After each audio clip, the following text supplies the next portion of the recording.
Moon Knight episode 4. This one was episode 4. Last time I said 4 and it was episode 3. Even though I had episode 3 on the screen. This is 4 and 4. Okay. A couple of things don't make sense.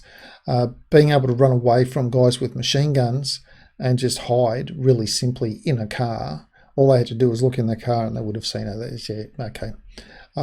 Throwing the lit flare into a box of 50 cal ammo and the ammo just goes off and kills everyone except her. Yeah, okay. Convenient. Arriving to the Amet tomb dig scene and there's not a single soul above ground, another convenience.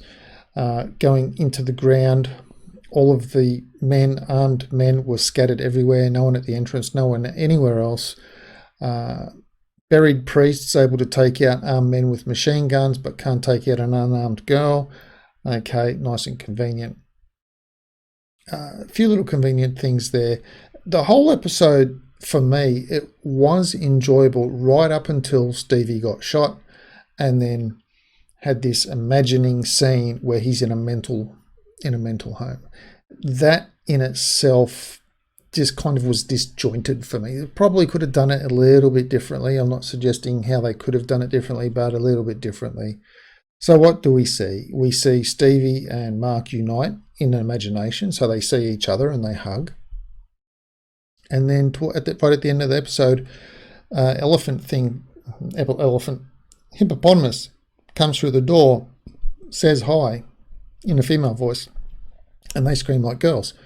Now, I don't know why Mark would scream like a girl, just at a hippopotamus saying hi in a female voice, but he does, just like Stevie, and they kind of grab each other. Now, that leads credence to my theory that there's 3 entities in the one body, and I'm going with that elephant thing being an entity in the body. So the hippopotamus thing. So we've got Khonshu as a statue on a wall of statues. We have Amet, the statue, pulled out of the mummy, which Stevie said was Alexander the Great. Seems to be a lot of gods being turned into statues here. So my theory now is also, a couple theories, the wife / I guess Stevie's girlfriend, whatever she is, she's not all that we know. There's something else about her. Stevie, Mark, and Hippopotamus are all in the one body. And there's one god trying to enslave all the other gods into stone statues. That's my theory. Was it entertaining? For me, it was entertaining right up until after Stevie got shot and he fell backwards in the water, and then we had the whole mental asylum scene. Is it real? Is it not real?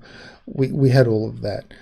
That part was just not as enjoyable for me. I think they could have possibly done a little bit differently to let us in on different personalities existing within the same body, or that he might have been tricked into thinking he was in a mental home or things like that. I think it could have been done a little bit differently, but entertaining enough up until that point, if you forgive the so convenient plot elements that were required to enable the good guys to reach Amet's statue in front of everyone else, who had presumably been there for quite a long time in the hole, but of course had somehow not been able to make headway or get where it was needed to be gotten to. So entertaining enough.